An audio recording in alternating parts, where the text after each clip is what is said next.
ബഹുമാന്യരായ സഹോദരങ്ങളെ, സഹോദരിമാരെ,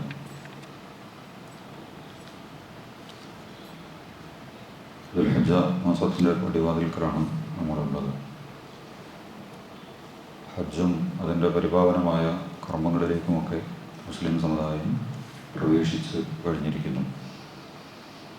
ഹജ്ജിനെയും അതിൻ്റെ അനുബന്ധ കാര്യങ്ങളെയുമൊക്കെ ശരിയായ രീതിയിൽ മനസ്സിലാക്കുന്നതിലും അതിനനുസരിച്ച് നമ്മുടെ ജീവിതത്തെ ചിട്ടപ്പെടുത്തുന്നതിലും അള്ളാഹുവിൻ്റെ വിധിവിലക്കുകളെ പ്രത്യേകമായി ശ്രദ്ധിക്കണമെന്നും സൂക്ഷിക്കണമെന്നും എന്നോടും എൻ്റെ സഹോദരങ്ങളായ നിങ്ങളോടും ഉണർത്തുന്നു, വസിയ്യത്ത് ചെയ്യുന്നു.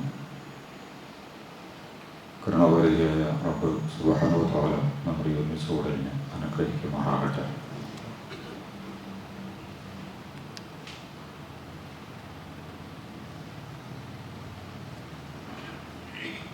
ഹജ്ജ് വളരെ പ്രശസ്തമായ കർമ്മങ്ങളിൽ നിന്നാണ്. മുസ്ലിമീങ്ങളെ സംബന്ധിച്ചിടത്തോളം മാത്രമല്ല, ലോകത്തങ്ങോളം ഇങ്ങോളമുള്ള മനുഷ്യ സമൂഹത്തെ സംബന്ധിച്ചിടത്തോളം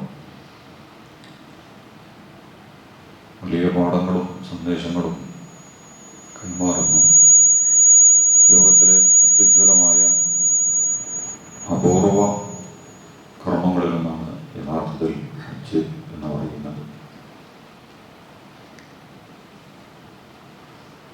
ലോകത്ത് വ്യത്യസ്തമായ രീതിയിലുള്ള മാനവികതയെക്കുറിച്ചും മനുഷ്യരുടെ ഏകത്വത്തിനെ കുറിച്ചുമൊക്കെ പ്രഖ്യാപിക്കുന്നതിന് വേണ്ടിയുള്ള, നടപ്പിലാക്കുന്നതിന് വേണ്ടിയുള്ള പല പരിപാടികളും ലോകത്തെ ഇപ്പോൾ നിയന്ത്രിച്ചുകൊണ്ടിരിക്കുന്ന ക്യാപിറ്റലിസം അല്ലെങ്കിൽ കോർപ്പറേറ്റുകൾ അവരുടെ നിയന്ത്രണത്തിൽ പല രൂപത്തിലുള്ള പരിപാടികളും മനുഷ്യരൊക്കെ ഒന്നാണ്. അതുകൊണ്ട് മനുഷ്യരുടെ ഐക്യവും അവകാശങ്ങളുമൊക്കെ സംരക്ഷിക്കപ്പെടണം എന്നൊക്കെ പറഞ്ഞുകൊണ്ട് പല രീതിയിലുള്ള പരിപാടികൾ അതുമായി ബന്ധപ്പെട്ടുകൊണ്ട് അവരുടേതായ നേതൃത്വത്തിൽ സംഘടിപ്പിക്കപ്പെട്ടുകൊണ്ടിരിക്കുന്നുണ്ട്. അതിൽ വിനോദങ്ങളുണ്ട്, കായിക മത്സരങ്ങളുണ്ട്, സിനിമകളുണ്ട്, അതുപോലെ തന്നെ മറ്റു പല രീതിയിലുമൊക്കെ അവർ വിളിക്കുന്ന പല ഉച്ചകോടികളും പരിപാടികളും ഒക്കെ ഉണ്ട്. പക്ഷെ അതിൻ്റെയൊക്കെ ചരട്, അതിൻ്റെയൊക്കെ കടിഞ്ഞാണ്, അതൊക്കെ നിയന്ത്രിക്കുന്നത് ആര് എന്ന് ചോദിക്കുമ്പോൾ അവരുടെ ഒരു പബ്ലിസിറ്റി പരമായ സംവിധാനങ്ങളുണ്ട്. അവരാൽ നിറക്കപ്പെട്ടുകൊണ്ടിരിക്കുന്ന ശബ്ദകോലാഹലങ്ങളുടെ ഒരു ലോകമുണ്ട്. അതിൻ്റെ കടിഞ്ഞാൻ പിടിക്കുന്നവരെക്കുറിച്ചും അത് നിയന്ത്രിക്കുന്നവരെക്കുറിച്ചും നിർണയിക്കുന്നവരെക്കുറിച്ചും കൃത്യമായ ബോധമില്ലാതെ നമ്മളൊക്കെ അത് വളരെ ശുദ്ധ, നിഷ്കളങ്ക, നിഷ്പക്ഷ, നിസ്വാർത്ഥമായ ഒരു കാര്യമാണ് ലോകത്ത് നടന്നുകൊണ്ടിരിക്കുന്നത് എന്ന് നമ്മൾ വിചാരിക്കും. പല ആളുകളെ സംബന്ധിച്ചിടത്തോളം അതിൻ്റെ അടിയൊഴുക്കുകളോ അത് യഥാർത്ഥത്തിൽ എവിടെ നിന്ന് ആര് എന്തിന് കൊണ്ടുവരുന്നു എന്നുള്ളതോ മനസ്സിലാക്കാനുള്ള കഴിവില്ലാത്തതുകൊണ്ട്, അല്ലെങ്കിൽ അത്തരം കാര്യങ്ങളിലേക്ക് ഗൗരവതരമായ ചിന്ത കൊടുക്കാത്തതുകൊണ്ട് അതൊക്കെ വലിയ കാര്യങ്ങളാണ് എന്ന വിചാരത്തോടു കൂടി സമീപിക്കുകയാണ് ചെയ്യാറുള്ളത്. ഞാൻ പറഞ്ഞത് യുണൈറ്റഡ് നേഷൻ മുതൽ വലിയ വലിയ വിനോദ, ആഘോഷ, വിദ്യാഭ്യാസ പരിപാടികൾ മുതൽ മനുഷ്യനെയും മനുഷ്യത്വത്തെയും ഒക്കെ പ്രതിനിധീകരിക്കാൻ എന്നുള്ള ഭാവേനെ പല കാര്യങ്ങൾ ഇവർ ചെയ്തുകൊണ്ടിരിക്കുന്നുണ്ട്. പക്ഷെ ഇതൊന്നും ഹജ്ജിന് റിമോട്ടില്ല. അതൊരു പ്രത്യേക വിഭാഗത്തിന്, സൗദി ഭരണകൂടത്തിന് പോലും അതിൻ്റെ നടത്തിപ്പ് ചെയ്യാം എന്നുള്ളതല്ലാതെ അതിൻ്റെ ആശയങ്ങളിലോ പ്രയോഗങ്ങളിലോ അത് നൽകുന്ന സന്ദേശങ്ങളിലോ കൃത്രിമമായ ഇടപെടലുകൾ നടത്തി തങ്ങൾക്കനുസൃതമാക്കി തങ്ങൾ ഉദ്ദേശിക്കുന്ന ഒരു കാര്യത്തെ ഭരണകൂടത്തിൻ്റെ അല്ലെങ്കിൽ ഭരണകൂടത്തിനെ പ്രൊമോട്ട് ചെയ്യുന്നവരുടെ, ഭരണകൂടത്തിനെ റിമോട്ട് ചെയ്യുന്നവരുടെ താല്പര്യങ്ങൾ സംരക്ഷിക്കുന്ന ഒന്നാക്കി ഹജ്ജിനെ മാറ്റാൻ ഒരിക്കലും കഴിയില്ല. ലോകത്തെ മറ്റെല്ലാ സംവിധാനങ്ങളും അതിന് വിധേയമാണ്.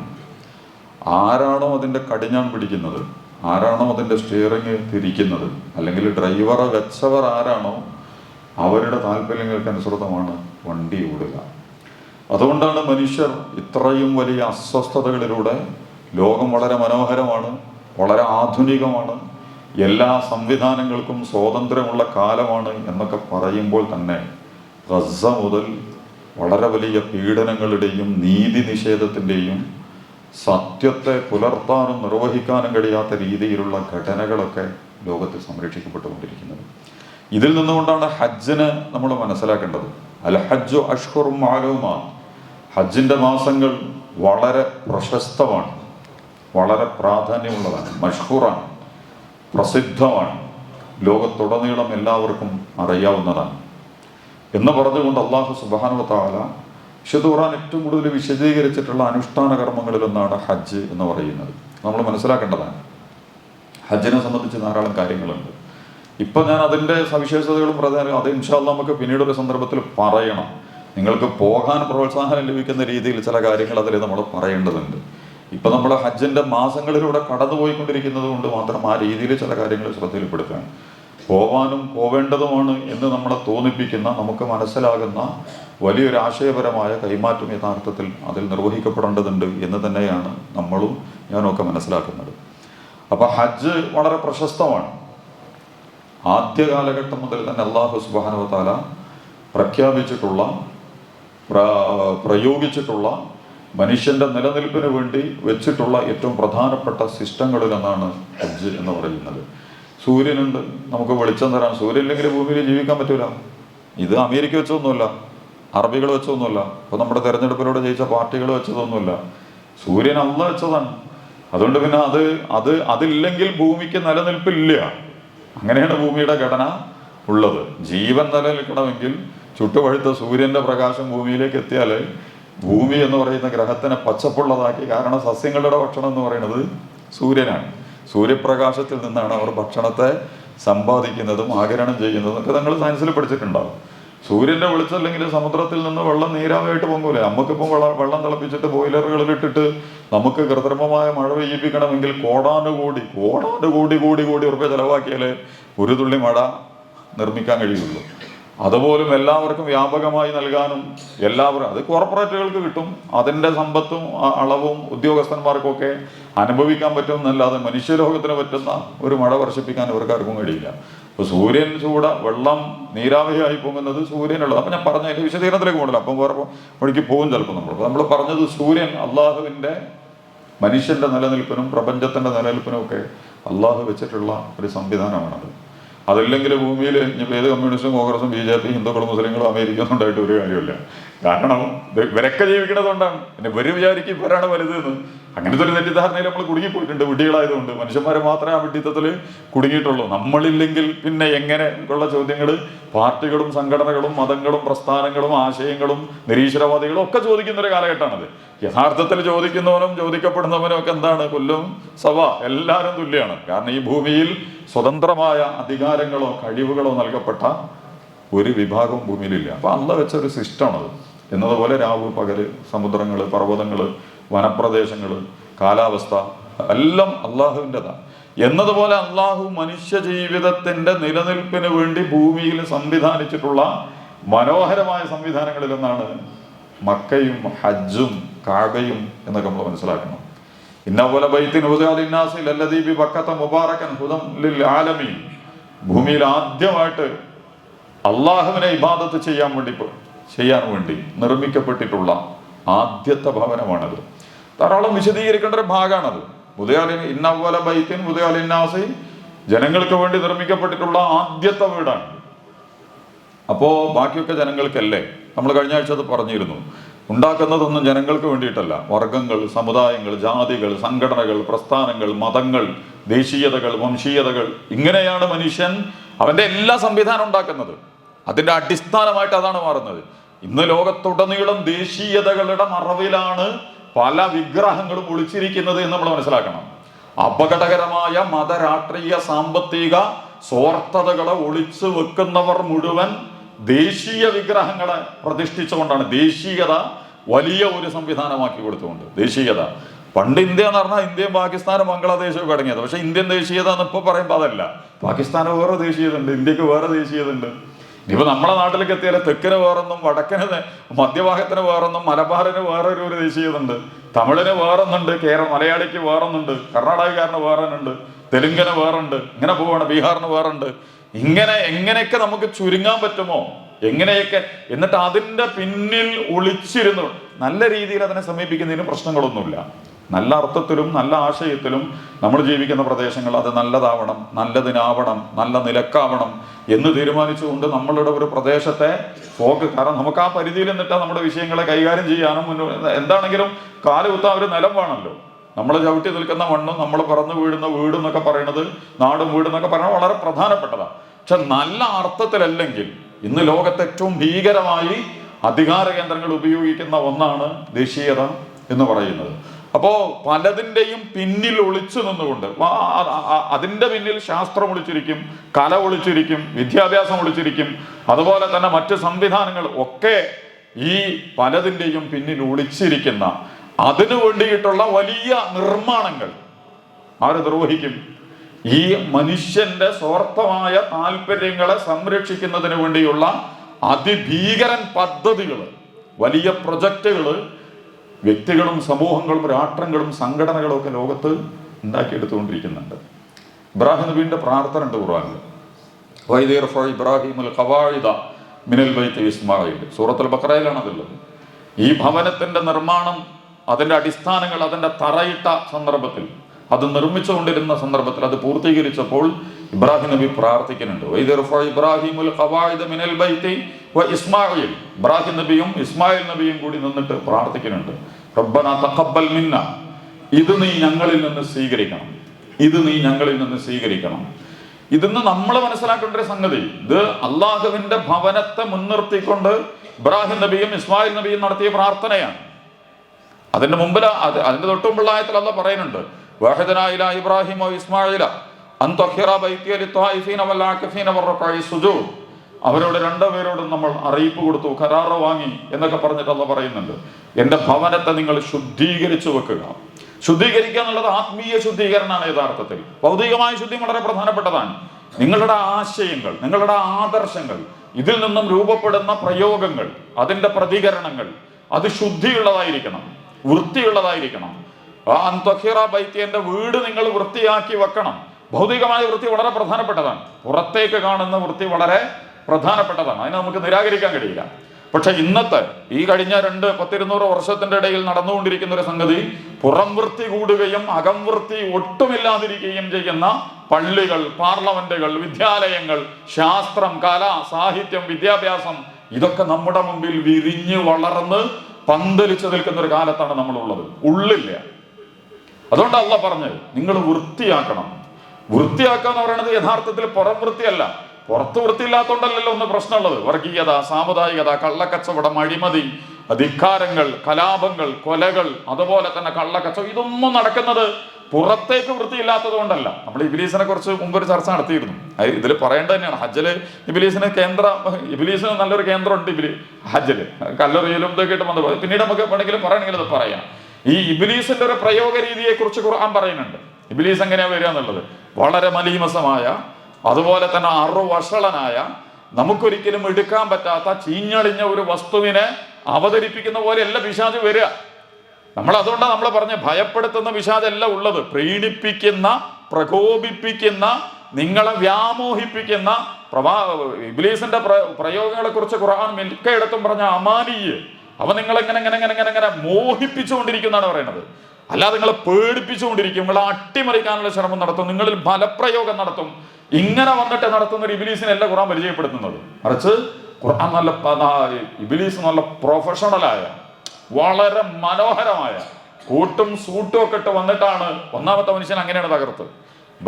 ആദം നബിയെയും ഹവ്വാ ബീവിയെയും സ്വർഗത്തിൽ നിന്ന്, അല്ലെങ്കിൽ ആ ആദിമ പരീക്ഷണത്തിന്റെ ഘട്ടത്തിൽ ഇബ്ലീസ് തോൽപ്പിക്കുന്നത് പല്ല് കാട്ടിയിട്ടും ആയുധങ്ങൾ കാണിച്ചിട്ടും ചങ്ങല കുലുക്കിയിട്ടും, അതുപോലെ തന്നെ അവരുടെ മഹാഭയപ്പെടുത്തലുകൾക്ക് അവരിങ്ങനെ ഇരുന്നു പോകുമ്പോൾ അവരെ ഉറപ്പിച്ചു, അവരെ ഉലച്ചു, എന്നിട്ട് അവരെങ്ങനെ ഭയത്തിന് കീഴ്പ്പെടുത്തി. എന്നിട്ട് അതുകൊണ്ട് അവരെന്ത് ചെയ്തു? ഇബ്ലീസ് പറയുന്നത് കേട്ട് അങ്ങനെയല്ല, അങ്ങനെ നമ്മൾ ഒരിക്കലും കേൾക്കൂല. ഭയത്തിന് വിധേയയാൽ പിന്നെ ഒന്നുകിൽ നമ്മൾ തീവ്രമായിട്ട് പ്രതികരിക്കും, ഭീരുവായിരിക്കും ഏറ്റവും വലിയ അക്രമീന, നമ്മൾ സംശയിക്കേണ്ട കാര്യം. അതുകൊണ്ട് ഇബ്ലീസ് ആ ആറ്റിറ്റ്യൂഡൊന്നുമല്ല പ്രയോഗിച്ചിട്ടുള്ളത്. മറിച്ച് ഇബ്ലീസ് വളരെ മനോഹരമായിട്ടാണ് കാര്യങ്ങൾ പ്രബോധനം ചെയ്തത്. ഇബ്ലീസ് പറഞ്ഞു, ഇത് നല്ല സാധനമാണ്, ഈ പഴം, ഇത് നിങ്ങൾ കഴിച്ചാലുണ്ടല്ലോ, ഇത് കഴിച്ചാൽ നിങ്ങൾ എല്ലാ പ്രശ്നവും പരിഹരിക്കപ്പെടും. ഈ പാർട്ടി ആയാൽ, ഈ വംശമായാൽ, ഈ സംഘടനയായാൽ, ഈ മതമായാൽ, ഈ രാഷ്ട്രീയമായാൽ, ഈ ആശയമായാൽ, ഈ രീതിയിലുള്ള വിദ്യാഭ്യാസമായാൽ, ഇങ്ങനെയുള്ള ഒരു ശാസ്ത്രമായാൽ, ഇങ്ങനെയുള്ളൊരു കലയും സാഹിത്യവും ഒക്കെ ആയാൽ, ഇങ്ങനെയുള്ളൊരു കുടുംബ വ്യവസ്ഥ, ഇങ്ങനെയുള്ളൊരു സദാചാരം, ഇങ്ങനെയുള്ളൊരു മാതാപിതാക്കളുടെ ബന്ധം, ഇങ്ങനെയുള്ളൊരു ഗുരുശിഷ്യ ബന്ധം, ഇതൊക്കെ നമ്മൾ ഉണ്ടാക്കിയെടുത്താൽ ഇങ്ങനെ വളരെ മനോഹരമായിട്ട് ഈ ഇബ്ലീസ് റെപ്രസെന്റ് ചെയ്യണത്. അല്ലാതെ ഇബ്ലീസ് വന്നിട്ട് ഇതാ എന്നല്ല പറയണത്. എന്നിട്ട് ഹവ്വയെയും ആദമിനെയും പ്രീണിപ്പിക്കുകയാണ്, വ്യാമോഹിപ്പിക്കുകയാണ്. നിങ്ങൾ കഴിച്ചോ, ഇത് നിങ്ങളൊന്ന് പ്രയോഗിക്കുക, ഒരു പ്രാവശ്യം പ്രയോഗിക്കുക. 2 വാഗ്ദാനങ്ങളാണ് കൊടുത്ത ഇബ്ലീസ്. നിങ്ങൾ ദൈവത്തെ പോലെയാവും. ദൈവത്തെ പോലെ മുമ്പ് ഞാൻ പറഞ്ഞത് എനിക്ക് ഓർമ്മല്ലേ, ഇപ്പൊ മനുഷ്യനെ തന്നെ ദൈവമാക്കാൻ പറ്റുമെന്നുള്ള ഹോമോദിയൂസ് എന്ന് പറഞ്ഞിട്ട് ഇസ്രായേലിയായ ഒരു ചങ്ങായി എഴുതിയൊരു പുസ്തകമുണ്ട്, മനുഷ്യവംശത്തിന്റെ ചരിത്രം എന്ന് പറഞ്ഞിട്ട്. അതിൽ മനുഷ്യനെ ദൈവമനുഷ്യനാ, ഹോമോദിയൂസ് എന്ന് പറഞ്ഞാൽ ദിവ്യ മനുഷ്യൻ, ദൈവമനുഷ്യനാക്കാൻ മനുഷ്യനെ എന്ന് പറഞ്ഞാൽ നശിക്കാത്ത, രോഗം ബാധിക്കാത്ത, മരിക്കാത്ത, അതുപോലെ തന്നെ വയസ്സാവാത്ത, അങ്ങനെ ജീവിതത്തിൽ ദുരന്തങ്ങളില്ലാത്ത മനുഷ്യനെ സൃഷ്ടിക്കാൻ പറ്റുമോ എന്നുള്ളതാണ്. മുമ്പ് ഞാൻ സൂചിപ്പിച്ചിരുന്നു, ഇവര് നടത്തുന്ന ഗവേഷണ പരീക്ഷണങ്ങളുടെയൊക്കെ മർമ്മം എന്ന് പറയുന്നത് തിമിർക്കലുകളുടെ, പുളക്കലുകളുടെ, മധുരോത്സവങ്ങളുടെ, അങ്ങനെ ഉണ്ടല്ലോ, നമ്മളെ മനുഷ്യത്വത്തിലേക്കും മാനവികതയിലേക്കും ധാർമ്മികതയിലേക്കും കൊണ്ടുപോകുന്നതിന് പകരം അത് തക്കൂന മലക്കൈൻ, ഒന്നുകിൽ നിങ്ങളുടെ മാലാഖമാരെ പോലെ. മാലാഖമാർക്ക് എന്തിനും സ്വാതന്ത്ര്യം ഉണ്ട്, അവിടെ പോയി ഇവിടെ പോയി അങ്ങോട്ട് വന്ന് ഇങ്ങോട്ട് വന്ന് അങ്ങനെയൊക്കെയാണ്. അല്ലെങ്കിൽ തക്കൂനാമിനൽ ഖാലിദീൻ, നിങ്ങളെ നമ്മൾ ശാശ്വതരാക്കി തരാം. ഇപ്പൊ നടക്കുന്നുണ്ട് ഇസ്രായേലിലൊക്കെ. ഇസ്രായേലാണ് ജനിതക ഘടനയിലും അതുപോലെ തന്നെ അലോപ്പതി ചികിത്സാ മേഖലയിലും സസ്യങ്ങളുടെ ഇതിലൊക്കെ ഏറ്റവും വലിയ ഒലിക്ക് കടന്നു വരാൻ പല വഴികളുണ്ട്. ഇബ്ലീസിന് അനവധി വഴിയുള്ളതുപോലെ ഏറ്റവും മനോഹരമായ വഴികളാണ് ഇസ്രായേൽ തെരഞ്ഞെടുത്തിട്ടുള്ളത്. ലോകത്തിന്റെ മുമ്പിൽ നല്ല പിള്ളയാവാൻ, ലോകത്തിന്റെ മുമ്പിൽ ഞാൻ ഹീറോയാണ് എന്ന് തെളിയിക്കാൻ വളരെ മനോഹരമായ പല, അപ്പൊ അവിടെ വലിയ ഗവേഷണങ്ങൾ നടന്നുകൊണ്ടിരിക്കുന്നുണ്ട്. അപ്പൊ അവര് നടത്തിക്കൊണ്ടിരിക്കുന്ന ഗവേഷണങ്ങളിൽ നമുക്ക് ഒന്നാളിപ്പോ ഒരാള് ഇതിൽ വന്നൊരു ലേഖനം തന്നെയാണ്, നിങ്ങൾക്ക് എന്താണ് നിങ്ങളുടെ എന്താ പറയാ വയസ്സാവാത്തൊരു ശരീരം ഭയങ്കര ഇഷ്ടമാണ് നമുക്കൊക്കെ. വയസ്സാകാതിരിക്കുക, തൊലി ചുളിയാതെ. അപ്പൊ വയസ്സാകാതിരിക്കും തോറും ആഗ്രഹങ്ങൾ, എല്ലാ യുവത്വം നിലനിൽക്കും, അടിച്ചുപൊളി, അങ്ങനെ ഉണ്ടല്ലോ, എല്ലാം അനുഭവിച്ച് മതി വരാത്തവണ്ണം അങ്ങനെ നിങ്ങൾക്ക് പോകാൻ, അങ്ങനെ വയസ്സാകാതിരിക്കാൻ. രണ്ടാമത്തത് അവരെ പറയുന്നത് എല്ലാം ഉല്ലാസ മനസ്സോടുകൂടി, അതിന് പറ്റുന്ന മരുന്നുകൾ, അതിന് പറ്റുന്ന ഭക്ഷണ രീതികൾ, അതിന് പറ്റുന്ന വിനോദ സംവിധാനങ്ങൾ, അതിന് പറ്റുന്ന വിദ്യാഭ്യാസ രീതികൾ ഒക്കെ നിങ്ങൾക്ക് തന്നിട്ട് ഒരു ഉല്ലാസ മൂഡിൽ, മനുഷ്യൻ എപ്പോഴും സന്തോഷത്തിന്റെയും സംതൃപ്തിയുടെയും ഒരു മൂഡിൽ ഇങ്ങനെ. ഇസ്ലാമൊന്നും ഇത് സംഭവിച്ചിട്ടില്ല. ഇസ്ലാമൊക്കെ പറഞ്ഞത് നിങ്ങൾ ദുഃഖം വരുമ്പോഴും സങ്കടം വരുമ്പോഴും എന്ത് ചെയ്യണം, ഒരേ രൂപത്തിൽ കാര്യങ്ങളെ സമീപിക്കാൻ കഴിയണം. കാരണം ജീവിതം അങ്ങനെയാണ്. ഇവര് വിചാരിച്ചോണ്ട് നടക്കൂല. കാരണം ഇവരല്ല ജീവിതത്തെ പ്രൊമോട്ട് ചെയ്യണത്. ഇവരിനിപ്പോ ഇതൊക്കെ ഉണ്ടാക്കിക്കൊണ്ട് വന്നാൽ പോലും പ്രപഞ്ചത്തിലുണ്ടാകുന്ന സർവനാശത്തെയും ഭൂമിയിലുണ്ടാകുന്ന സർവനാശത്തെയും അതിനെ തടയാനുള്ള ഒരു സംവിധാനങ്ങളും ഇവരുടെ കയ്യിലില്ല. പച്ചക്കള്ളങ്ങൾ ആധുനിക ശാസ്ത്രത്തിന്റെ മറവിൽ നിന്നിട്ട് ഇവർ പറയുന്നല്ലാതെ അമേരിക്ക ചിഹ്നഗ്രഹത്തിനെ തകർത്ത് വരും, അവിടുന്ന് ഒരു ഗ്രഹം കിട്ടി വരും. ഇവിടെ ഓലക്ക് ഒരു കടൽ കയറിയാൽ തന്നെ തടുക്കാൻ ഒരു കഴിയണില്ല. എന്നിട്ട് നമ്മളെ ടെലിവിഷനിൽ ചാനലിൽ ഇരുന്നിട്ട് നാസ പ്രഖ്യാപിച്ചു, ഒരു ചിഹ്നഗ്രഹം അവിടുന്ന് വരുന്നുണ്ട്, അതിനെ തകർക്കാനുള്ള ശേഷി നാസയ്ക്കുണ്ട്. എന്ത് നാസയ്ക്ക് ശേഷി? സ്വന്തം കടൽ കയറുമ്പോൾ സ്വന്തം കാട് കത്തുമ്പോൾ കെടുത്താൻ ശേഷിയില്ലാത്തവൻ നമ്മളോട് ശാസ്ത്രത്തിന്റെ മറവിൽ ഒളിച്ചിരുന്നിട്ട് മീഡിയ സംവിധാനത്തെ ഉപയോഗിച്ചിട്ട് ഇവൻ മറ്റേ റെസ്ലിംഗിലെ ഗിയർ പോലെ അമേരിക്ക എണീച്ചിട്ട് പറയാം. അപ്പൊ നമ്മുടെ കുട്ടികളെ അമേരിക്ക ഭയങ്കരമാണ്. അങ്ങനെയാണ് നമ്മളെ കുട്ടികളെ കൊണ്ട് ജൂൺ 9 ശാസ്ത്രം പഠിപ്പിക്കുന്നത്. അമേരിക്ക ചന്ദ്രനിൽ ഇറങ്ങിയോണ്ട് നമുക്ക് എന്താണ്ടായത്? ലോകത്തിന് എന്താണ്ടായത്? ഒരു ഗുണം ഉണ്ടായിട്ടില്ല. അമേരിക്കക്ക് ഹീറോഷിപ്പ് കിട്ടാൻ വിരാട് കോഹ്ലി സെഞ്ചുറി അടിച്ചു, റൊണാൾഡോ ഗോൾ അടിച്ചു. അതുകൊണ്ട് എന്താ ലോകത്ത് സംഭവിക്കാൻ പോണെന്താ?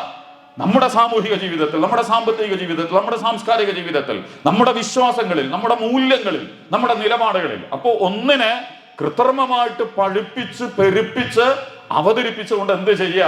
ഒരു പൈങ്കിളി വികാരത്തിലേക്ക് നമ്മളെ കൊണ്ടുപോകാനുള്ള ശ്രമങ്ങൾ ഇവരെ നടത്തും. അപ്പൊ ഇവർക്ക് ഇതൊന്നും ചെയ്യാനുള്ള കഴിവൊന്നുമില്ല. പക്ഷെ ഇവർ നിരീക്ഷണം നടത്തിക്കൊണ്ടിരിക്കുന്നത് എല്ലാ സമയത്തും മനുഷ്യൻ. അതുകൊണ്ട് നമുക്കൊക്കെ സങ്കടമില്ലാത്ത, വിഷമങ്ങളില്ലാത്ത, പ്രയാസങ്ങളില്ലാത്ത, അതുകൊണ്ട് ഇവര് സങ്കടം വിഷമമൊന്നുമില്ലാത്ത ഇനി കല്യാണം വേണ്ട, മക്കള് വേണ്ട, ഇണകൾ വേണ്ട, ഒന്നും വേണ്ട, മനുഷ്യ അങ്ങനത്തെ ഒരു തിയറിയിലേക്ക് പോലും. കാരണം കുട്ടികളുണ്ടാകുമ്പോൾ അതിന് രോഗം പിടിച്ചാൽ സങ്കടമായി. അപ്പൊ കുട്ടികളെ സർക്കാരിന് ഏൽപ്പിച്ചു കൊടുക്കുക. പെണ്ണുങ്ങളെ ആവശ്യത്തിന് കിട്ടിയാൽ മതി, ശാരീരികമായ ആവശ്യങ്ങൾക്ക് ആണിന് പെണ്ണും പെണ്ണിനാണും കിട്ടിയാൽ മതി. അതുകൊണ്ട് നിരന്തരമായ ഒരു കരാറിന്റെയും ബന്ധത്തിന്റെയും അടിസ്ഥാനത്തിൽ പരസ്പരം മരിക്കുന്നത് വരെ നിലനിൽക്കുന്ന, അഥവാ മോചനം നടത്തുന്നുവെങ്കിൽ അത് വളരെ ക്ലിഷ്ടമായ, ഏറ്റവും പ്രയാസകരമായ ഒരു സ്വഭാവത്തിൽ നിർവഹിക്കപ്പെടേണ്ട, അപ്പൊ അതിന് വിവാഹം വേണ്ട, പല ക്രമങ്ങളും ഇവരുണ്ടാക്കിക്കൊണ്ടിരിക്കുന്നുണ്ട്. ഇതൊക്കെ ഇവരുടെ അപ്പോൾ ഉല്ലസിക്കാൻ പറ്റുന്ന. പിന്നെ മൂന്നാമത്തെ പറഞ്ഞത് മറ്റേതാണ്. എന്താ പറഞ്ഞതെന്ന് വെച്ചാൽ ലൈംഗികമായ മോഹങ്ങൾ. ആ നീണ്ട സമയം നിലനിൽക്കാൻ പറ്റുന്ന, അതായത് കുറഞ്ഞ സമയം കൊണ്ട് അത് പൂർത്തീകരിച്ച് അതിൻ്റെ ആസ്വാദനം തീരുന്നതിന് പകരം ദീർഘ സ്വഭാവത്തിൽ മരുന്ന് നടത്തിക്കൊണ്ടിരിക്കുകയാണ് ഇവര്. മരുന്ന് കണ്ടെത്താനുള്ള ശ്രമം നടത്തിക്കൊണ്ടിരിക്കുകയാണ്. അപ്പൊ അത് എന്ന് ഇതിലൊന്നും ഒരു മനുഷ്യനെ സത്യസന്ധനാക്കാൻ എന്തുണ്ട്? ഇതെല്ലാം ഒരു ഗവേഷണം നടത്തുന്നത്. ഒരു മനുഷ്യനെ നീതിബോധവനമുള്ളാക്കാൻ എന്ത് നമ്മൾ ചെയ്യണം? ഒരു മനുഷ്യനെ ത്യാഗമുള്ളവനാക്കാൻ നമ്മൾ എന്ത് ചെയ്യണം? മറിച്ച് മനുഷ്യന്റെ നൈമിഷിക വികാരങ്ങളെ കയ്യിൽ വെച്ചുകൊണ്ട് അതിനു വേണ്ടുന്ന പ്രകടമായ ഉജ്ജ്വലമായ ഇതന്നെയാണ് ഇബിലീസ് പണ്ട് നടത്തിയിട്ടുള്ളത്. ഇബിലീസ് ഇതാണ് ആദമിനോട് പറയുന്നത്, ഇത് നിങ്ങൾ തിന്നാല് സംഭവം സൂപ്പറാവും, നിങ്ങൾ കാലാകാലം ജീവിക്കുന്നവരാകും. ഇങ്ങനെയാണ് ഇബിലീസ് മനുഷ്യന്റെ അടുത്തിട്ട് വരുന്നത്. ഈ മനുഷ്യന്റെ എന്നിട്ട് ഈ ഒരു വ്യാമോഹത്തിന്റെ അടിസ്ഥാനത്തിലുള്ള സംവിധാനങ്ങൾ ലോകത്ത് കെട്ടിപ്പൊക്കുക. ആശയങ്ങൾ, ആ ആശയങ്ങളെ പ്രതിനിധീകരിക്കുന്ന സ്ഥാപനങ്ങൾ, ആ സ്ഥാപനങ്ങൾക്ക് വേണ്ടി നിലകൊള്ളുന്ന അനുയായികൾ, ആ അനുയായികളെ നിയന്ത്രിക്കുന്ന രാഷ്ട്രീയ, മത, സാംസ്കാരിക, സാമ്പത്തിക, ഉദ്യോഗസ്ഥ വൃന്ദങ്ങൾ, ഇതൊക്കെ ലോകത്തുണ്ട്. ഇങ്ങനെയൊക്കെ നിങ്ങൾ ഇതിനെ മനസ്സിലാക്കുമ്പോഴാണ് എവിടെയാണ് പിടുത്തം, എവിടെയാണ് സംഗതികൾ. അതുകൊണ്ടാണ് ഇബ്രാഹിം നബിയോട് പറഞ്ഞു, നിങ്ങളെ വീട് ശുദ്ധമായിരിക്കണം, നിങ്ങളുടെ വിദ്യാലയം ശുദ്ധമായിരിക്കണം. അതായത് വിദ്യാലയത്തിൽ നിന്ന് നൽകുന്ന ആശയം ശുദ്ധമായിരിക്കണം എന്നാ പറഞ്ഞതിന്റെ അർത്ഥം. അപകടകാരികൾ, വർഗീയവാദികൾ, വംശീയവാദികൾ, ജാതിവാദികൾ, മനുഷ്യത്വ വിരുദ്ധർ, പിശാചുക്കളെ ഉൽപ്പാദിപ്പിക്കുന്നത് ആകരുത് വിദ്യാഭ്യാസം. മറിച്ച് വിദ്യാഭ്യാസത്തിന് വേണ്ടി നിങ്ങൾ എന്റെ വീട് വൃത്തിയാവുക എന്ന് പറഞ്ഞ നിങ്ങളുടെ വീടിലെ വിദ്യാഭ്യാസം വൃത്തിയുള്ളതായിരിക്കണം, നിങ്ങളുടെ ബിസിനസ് വൃത്തിയുള്ളതായിരിക്കണം. പലിശ, ഊഹക്കച്ചവടം, ഷെയർ മാർക്കറ്റ്, അട്ടിമറി, കരിഞ്ചന്ത, കൊള്ള, പൂഴ്ത്തിവെപ്പ്, ഇതൊക്കെ നടത്തുന്ന, മറിച്ച് ഈ വീട് ശുദ്ധമാവണം, നിങ്ങളുടെ സാമ്പത്തിക ഘടന ശുദ്ധമായിരിക്കണം. ഇതാണ് ഈ ത്വഖീർ ബൈത്തിയ എന്ന് പറഞ്ഞതിന്റെ അർത്ഥം. അല്ലാതെ വീട് അളിച്ചുകടെ ഡെറ്റോൾ പുരട്ടി നല്ല സുഗന്ധങ്ങളൊക്കെ വീശി നല്ല അലങ്കാരങ്ങളൊക്കെ വെച്ച് അതാണ് ഇപ്പൊ പാർലമെന്റിൽ നടക്കുന്നത്. ചിലപ്പോൾ പള്ളികളിലും അത് തന്നെയാണ് നടക്കുന്നത്, നമ്മുടെ പള്ളിക്കൂടങ്ങളിലും അത് തന്നെയാണ് നടന്നുകൊണ്ടിരിക്കുന്നത്. അതിന്റെ ഭൗതികമായ ഫെസിലിറ്റീസ് വളരെ മനോഹരമാവുകയും എന്നിട്ട് വാക്യം പറയുന്നുണ്ട്, നീ ജാഹിലിയത്തിനെയും ഇബിലീസിനെയും സൃഷ്ടിക്കാനല്ല ശ്രമിക്കേണ്ടത്, മറിച്ച് ദൈവത്തിന് ചുറ്റും കറങ്ങുന്ന മനുഷ്യരെയാണ് നീ ഉണ്ടാക്കേണ്ടത്. മറിച്ച് ഇബിലീസിന്, ശൈത്താന്, ജാഹിലിയത്തിന്, ദുൽമന്, ഫുസൂഖന്, ഫിത്നയ്ക്ക്, നിഫാഖിന് അടിമപ്പെടുന്നവരല്ല. അതിനാണ് ഇവരുണ്ടാക്കിയ ഇവരുടെ നിങ്ങൾ സംഘടനകളുടെ പ്രത്യയശാസ്ത്രപരമായ നടപടിക്രമങ്ങൾ, അവർ നടത്തുന്ന പദ്ധതികൾ, എല്ലാ തലങ്ങളിലേക്കും ഇത് വെച്ചിട്ട് ആലോചിക്കുമ്പോഴാണ് നമുക്ക് മനസ്സിലാവുക. അതുകൊണ്ടാണ് ഇബ്രാഹിമിനോട് പറഞ്ഞത്, നിങ്ങൾ ഉണ്ടാക്കുന്ന വീട് വൃത്തിയുള്ളതാവണം. കൃത്രിമമായ അജണ്ടകളും കള്ളത്തരങ്ങളും അടിയൊഴുക്കുകളും ഡീപ് പൊളിറ്റിക്സും ഉള്ള ഒരു സാധനമായിട്ട് മാറാൻ പാടില്ല. മറിച്ച് പുറത്തേക്ക് നല്ലതൊന്ന് പറയാ, ഉള്ളിൽ കൂടെ നിങ്ങൾ ഇപ്പൊ നമ്മുടെ പൊളിറ്റിക്സ് മുതൽ വിദ്യാഭ്യാസം അടക്കം അങ്ങനെയാണ്. പൊളിറ്റിക്സിൽ മുതൽ അണ്ടർഗ്രൗണ്ടിൽ പല ഡീലുകളും നടക്കുകയും പുറത്തേക്ക് ജനാധിപത്യം, സെക്യുലറിസം, സോഷ്യലിസം, മനുഷ്യത്വം, മാനവികത, ദേശീയത പലതുമൊക്കെ പറയുക. എന്താ അതിലുള്ളത് യഥാർത്ഥത്തിൽ? നല്ലപ്പോൾ ഈ തെരഞ്ഞെടുപ്പ് അനുഗ്രഹീതമാട്ടോ നമ്മൾ പ്രാർത്ഥിക്കണം. നമ്മളൊക്കെ കുറെ കാലം ഇരുന്ന് വൈദഖാല ഇബ്രാഹിം നബിനെ പറയുന്നോട് തന്നെ ഖുർആൻ ഇതിന്റെ ശേഷം പറയുന്ന ഒരു ആയത്തുണ്ട്, വൈദഖാല ഇബ്രാഹിം റബ്ബി ജഅൽ ഹാദൽ ബലദ ആമിന. ഇബ്രാഹിം നബി പ്രാർത്ഥിച്ചു, അല്ലാഹുവിന്റെ നാടിനെ ചെന്ന് സമാധാനമുള്ളതാക്കി തരണം, സമാധാനമുള്ളതാക്കി തരണം. ഒരു നാട്ടിൽ സമാധാനം നഷ്ടപ്പെട്ടാൽ, വീട്ടിൽ സമാധാനം നഷ്ടപ്പെട്ടാൽ മനുഷ്യന് പിന്നെ നിലനിൽപ്പില്ല. ഇതിന്റെ വിശദീകരണത്തിലേക്ക് ഞാൻ ഇപ്പോൾ കടന്നു പോണില്ലേ. അത് നമ്മളൊക്കെ ആശങ്കയിലായിരുന്നു, ഈ നാട് എന്താവും, ഈ രാജ്യം എന്താവും. ഇതിനവര് കളച്ച് മറിച്ച് ഉഴുത് മറിച്ച് എന്താക്കാനാണ് ഇവർ ശ്രമിച്ചുകൊണ്ടിരിക്കുന്നത്. ഭയത്തിന്റെയും നിരാശയുടെയും നിസ്സഹായതയുടെയും ഒക്കെ അനവധി കയങ്ങളിലേക്ക് ഇന്ത്യയിലെ പൊതുസമൂഹം, സാധാരണക്കാരൻ മുതൽ അത്യാവശ്യം ബുദ്ധിപരമായി കാര്യങ്ങളെ സമീപിക്കുന്നവരടക്കം അങ്ങനെ മുട്ടി നിന്ന ഒരു സന്ദർഭത്തിൽ നമ്മളൊക്കെ ഈ തെരഞ്ഞെടുപ്പിന് ഭയങ്കരമായ ഒരു സ്വഭാവത്തിലാണ് സമീപിച്ചത്. കാരണം ഗോലിയാത്തേ ജയിക്കുള്ളൂ, ബാക്കിയൊക്കെ ദാവീദാണ്. ദാവീദും ഗോലിയാത്ത് എന്ന് പറയുന്ന ഒരു സംഘർഷത്തില് ഗോലിയാത്തിന്റെ കയ്യിൽ പണമുണ്ട്, ആയുധമുണ്ട്, മീഡിയയുണ്ട്, സിനിമയുണ്ട്, മാധ്യമങ്ങളുണ്ട്, ഉദ്യോഗസ്ഥന്മാരുണ്ട്, ഇലക്ഷൻ കമ്മീഷൻ ഉണ്ട്. ഒരു ഇത്തിരി മെഴുകുതിരി കത്തിച്ച് കോടതി മാത്ര. പക്ഷെ അതിനെപ്പോലും പല സമയത്തും ഊതിക്കെടുത്താനുള്ള അതിഭീകരമായ കോടതിയുടെ നിയമങ്ങളെ പോലും പിന്നിൽ നിന്ന് അട്ടിമറിക്കാൻ ഇങ്ങനെയൊക്കെ നടന്നൊരു അന്തരീക്ഷത്തിൽ നമ്മളൊക്കെ ആകെ ഇടങ്ങറായി പോയിരുന്നു ആലോചിച്ചിട്ട് എന്താണ് സംഭവിക്കുക. പക്ഷെ അപ്പോഴും നമ്മൾ മനസ്സിലാക്കേണ്ട സംഗതി, നമ്മളെ പലപ്പോഴും പറഞ്ഞു, ഖുലില്ലാഹുമ്മ മാലിക്കൽ മുൽക്ക് തുഅ്തിൽ മുൽക മൻ തശാഉ വതൻസിഉൽ മുൽക മിമ്മൻ തശാഉ തുഇസ്സു മൻ തശാഉ വതുദില്ലു മൻ തശാഉ. ഇവരൊന്നും കഴിവുകൊണ്ടൊന്നല്ല ഇവർ ഒരു ദിവസം പൊട്ടി മുളച്ചിട്ട് വരുന്നത്. പിറ്റേന്ന് ഇവർ ഊതി പൊട്ടി പകർന്ന് തരിപ്പണമാകുന്നതും അവരുടെ മാത്രം ക്രിയേറ്റിവിറ്റിയോ അവരുടെ മാത്രം എന്തെങ്കിലും പ്രവർത്തനം. അള്ളാഹ്ക്കൊരു തീരുമാനമുണ്ട്. ഈ പ്രപഞ്ചത്തെ നമ്മൾ നേരത്തെ പറഞ്ഞല്ലേ, സൂര്യൻ ഉണ്ടാക്കിയ അള്ളാഹ്ക്ക് കടലിന് എത്ര വെള്ളം നീരാവിയായിട്ട് പോകണമെന്നും എത്ര മഴക്കാറ് ഏത് ഭാഗത്തേക്ക് പോകണമെന്നും നമ്മൾ റേഷൻ ഷോപ്പിൽ യുണൈറ്റഡ് റേഷൻ തീരുമാനിച്ച് നടത്തുന്ന പരിപാടിയല്ല. മറിച്ച് അത് പ്രാപഞ്ചിക നിയമമാണ്. ആ പ്രാപഞ്ചിക നിയമത്തിന്റെ റിമോട്ട് യുഖദ്ദിറുൽ ലൈല വന്നഹാർ, അല്ലാഹു അലാ കുല്ലി ഷൈഇൻ ഖദീർ എന്നൊക്കെ നിങ്ങൾ പറയണല്ലേ. അല്ലാഹു എല്ലാറ്റിനും കഴിയും. നമുക്ക് അതിന്റെ ഒന്നും അർത്ഥം അറിയാത്തതുകൊണ്ടാണ്. ഇന്നല്ലാഹ അലാ കുല്ലി ഷൈഇൻ ഖദീർ, അള്ളാഹു ആണ് എല്ലാ കാര്യങ്ങൾക്കും കഴിയുന്നവൻ.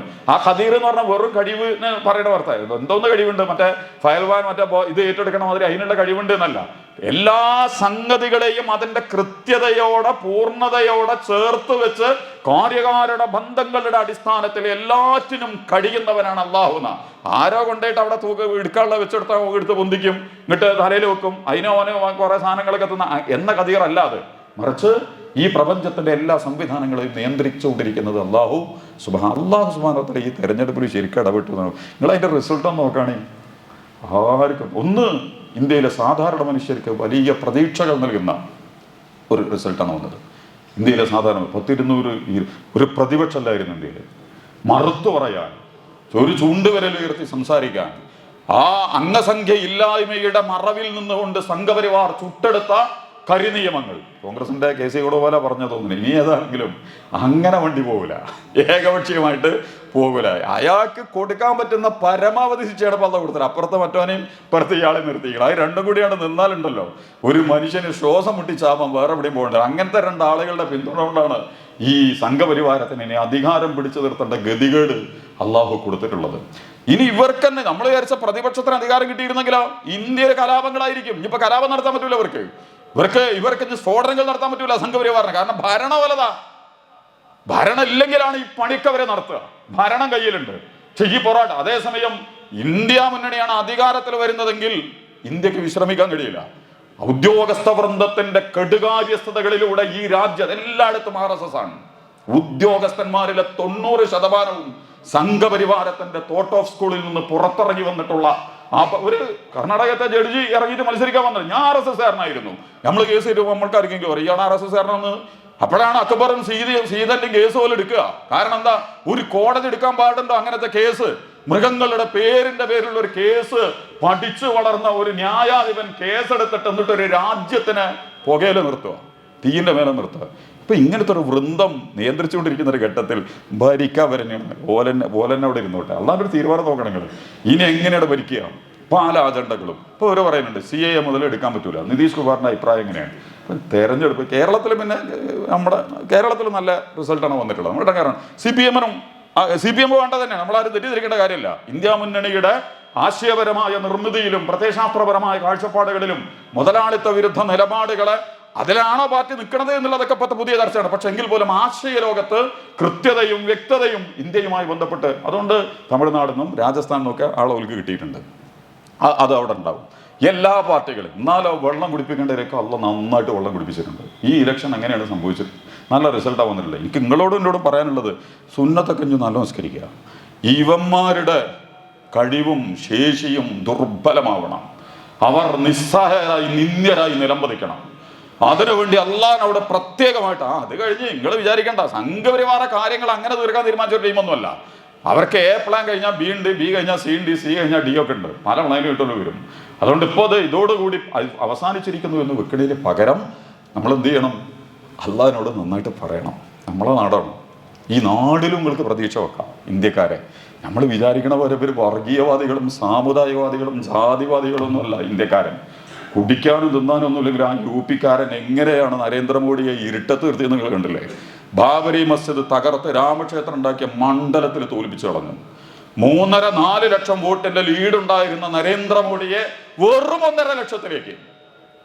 UP-യിലെ സാധാരണക്കാരൻ, നമ്മുടെ തൃശ്ശൂരിന്റെ സാംസ്കാരിക അവസ്ഥയല്ലേ ഈ പറയണത്, മറിച്ച് UP-യിലെ സാധാരണക്കാരൻ, ദലിതുകളും പിന്നോക്കക്കാരും കർഷകന്മാരും ഒക്കെ ആയിട്ടുള്ള ന്യൂനപക്ഷങ്ങളൊക്കെ അടങ്ങുന്ന ഒരു സമൂഹങ്ങൾ എന്തൊരു പാടാണ് അവർക്ക് കൊടുത്തത്. അദ്ദേഹത്തിനും അമിത്ഷാക്കും ഒക്കെ ഞാൻ അപ്പുറം ഈ 2 സാധനങ്ങളെയും വെച്ചിട്ട് വലിയ പ്രതിസന്ധി ആയിരിക്കും.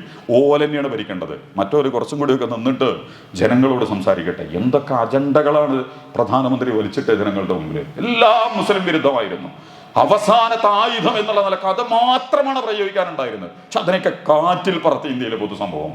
ഈ രാജ്യം വർഗീയതയും സാമുദായികതയും ഒറ്റപ്പെടുത്തലുകളും ഒന്നും ഇഷ്ടപ്പെടുന്നില്ല. എന്തൊക്കെ സന്ദേശങ്ങൾ പകരുന്ന ഒരു ഇലക്ഷനാണ് വന്നതെന്നുള്ളത് നമ്മൾ മനസ്സിലാക്കണം. പക്ഷെ ഇതിവിടെ നിൽക്കി ഈ ഒരു ആഘോഷത്തിൻ്റെ പെരുന്നാളിൻ്റെ ഉത്സവത്തിൽ നിൽക്കുന്നതിന് പകരം എന്താണ് എന്തിനാണ് എന്നുള്ള കുറച്ചുകൂടി ഉത്തരവാദിത്വം മുസ്ലിങ്ങൾക്കൊക്കെ വർദ്ധിച്ച ഈ രാജ്യത്തിലെ മനുഷ്യരുമായി ബന്ധപ്പെട്ടുകൊണ്ട് ആഴത്തിലുള്ള നടപടികളിലേക്ക് ഇന്ത്യൻ മുസ്ലിങ്ങൾ കടന്നു വരേണ്ട നല്ല ചിത്രങ്ങൾ അള്ളാഹു സുബ്ഹാനഹു വ തആല വരച്ചു വെച്ചിട്ടുണ്ട്. അപ്പം അതിലേക്കൊക്കെ എത്താൻ ഞാൻ പറഞ്ഞ 2 റക്അത്ത് സുന്നത്തൊക്കെ നിസ്കരിച്ചിട്ട് അള്ളാഹ്ക്ക് ഒരു നന്ദിയൊക്കെ പറയണം. എന്നിട്ട് അള്ളാഹു ഇനിയും അതുകൊണ്ടാണ് ഇബ്രാഹിം നബി പ്രാർത്ഥിച്ചത് കാല ഇബ്രാഹിം റബ്ബി ജഅൽ ഹാദൽ ബലദ ആമിന. അള്ളാഹു ഈ നാടിന് നീ സമാധാനമുള്ളതാക്കി തരണം. സമാധാനം നഷ്ടപ്പെട്ട പിന്നെ നാട് നിൽക്കാൻ പറ്റില്ല, ഈ നാട്ടിൽ താമസിക്കാൻ പറ്റില്ല. നല്ല വിഭവങ്ങളൊക്കെ തരണം ഞങ്ങൾക്ക്. കൃഷിയും ഫലങ്ങളും സാമ്പത്തിക വികസനങ്ങളും ഒക്കെ ഞങ്ങളുടെ നാട്ടിലുണ്ടാവണം. ഞങ്ങൾക്കതൊക്കെ ഇബ്രാഹിം നബി പ്രാർത്ഥിച്ചാണ്. മക്കനെ മുന്നിൽ വെച്ച് പ്രാർത്ഥിച്ചാൽ നമ്മളെ നാടിനെ വെച്ചിട്ട് പ്രാർത്ഥിക്കുക, ഈ നാട്ടിൽ നമുക്ക് വരണം. ഇത് പറഞ്ഞിട്ടാണ് നമ്മൾ നേരത്തെ പറഞ്ഞത് എന്ത് ഇബ്രാഹിമുൽ ഖവാഇദ. ഈ സ്റ്റേഡിയം നിങ്ങൾ എന്തിനുണ്ടാക്കി?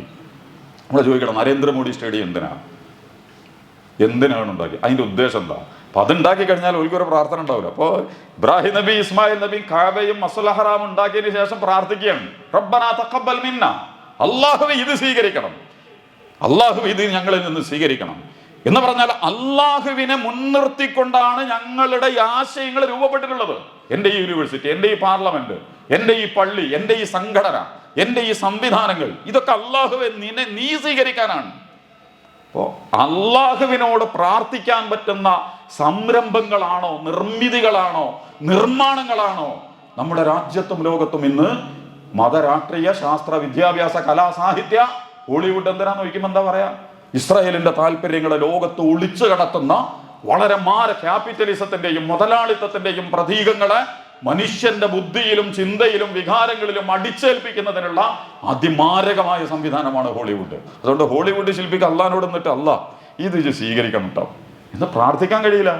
അള്ളാഹ്ക്കൊരു ഡിമാൻഡുള്ളൂ. അള്ളാഹ് കലക്കും സാഹിത്യത്തിനും സംഗീതത്തിനും കായികത്തിനും ഒന്നും എതിരല്ല. പക്ഷെ നിങ്ങൾ എന്തിനാണ് ഇതൊക്കെ ചെയ്യുന്നത്? അവിടെ വെച്ചിട്ടാണ് ഇബ്രാഹിമുൽ ഖവാഇദ മിനൽ ബൈത്ത് വ ഇസ്മായിൽ, എന്തിൻ്റെയും അസ്ഥിവാരങ്ങൾ, എന്തിൻ്റെയും അടിസ്ഥാനങ്ങൾ നിർമ്മിച്ചിടത്ത്, നിർവഹിക്കുന്നിടത്ത് പൂർത്തീകരിക്കാൻ നമുക്കൊക്കെ പറ്റും. നിങ്ങളൊരു കച്ചവടം തുടങ്ങിയാലും നിങ്ങൾ അള്ളാഹിനോട് പ്രാർത്ഥിക്കണം, അള്ളാഹു ഇത് സ്വീകരിക്കണമെന്ന്. അള്ളാഹ് സ്വീകരിക്കാത്തൊരു കച്ചവടങ്ങൾ ചെയ്തിട്ട് എന്താ കാര്യം? അള്ളാഹ് സ്വീകരിക്കാത്ത രാഷ്ട്രീയ പ്രവർത്തനങ്ങൾ നടത്തിയിട്ട് എന്താ കാര്യം? അള്ളാഹ് സ്വീകരിക്കാത്തൊരു മതസംഘടനാ പ്രവർത്തനങ്ങൾ നടത്തിയിട്ട് എന്താ കാര്യം? അള്ളാഹു സ്വീകരിക്കാത്തൊരു കുടുംബജീവിതം നിങ്ങൾ നയിച്ചിട്ട് എന്താ കാര്യം?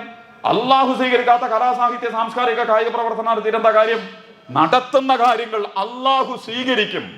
അതുകൊണ്ടാണ് ഇബ്രാഹിം നബി പ്രാർത്ഥിച്ചത്, അള്ളാഹു ഇത് സ്വീകരിക്കണം കേട്ടോ, തഖബ്ബൽ മിന്ന, നീ ഞങ്ങളിൽ നിന്ന് സ്വീകരിക്കണം. ഇന്നക അന്ത സമീഉൽ അലീം, നീ എല്ലാം അറിയുന്നവനും കേൾക്കുന്നവനുമാണല്ലോ, നിനക്കറിയാലോ ഞാനിത് എന്തിനാ ചെയ്തതെന്ന്. പുറത്തേക്ക് ചിലപ്പം പലരും പലതൊക്കെ പറയും. അങ്ങനത്തെ ഒരു അജണ്ട ഇതിൻ്റെ മുമ്പിലില്ലേ? ഇത് വളരെ ക്ലിയർ ആണ്. അപ്പം മസ്ജിദുൽ ഹറാമിനെ, കഅബയെ, ഹജ്ജിനെയൊക്കെ കുറച്ചും കൂടി ഉള്ളിൽ നിന്നുകൊണ്ട് സമീപിക്കാനും അതിൻ്റെ ഉള്ളടക്കങ്ങളെ പഠിക്കാനും ഒക്കെ ഉള്ള ശ്രമങ്ങൾ ഉണ്ടാവണം. ബാക്കി ഇൻഷാ അല്ലാഹ് നമുക്ക് അടുത്ത ആഴ്ചയിൽ സൂചിപ്പിക്കാം. കരുണാവാരിധി അള്ളാഹു കൂടുതൽ നന്നായി കാര്യങ്ങൾ മനസ്സിലാക്കാൻ നമ്മുടെ തൗഫീഖ് നൽകി അനുഗ്രഹിക്കുമാറാകട്ടെ.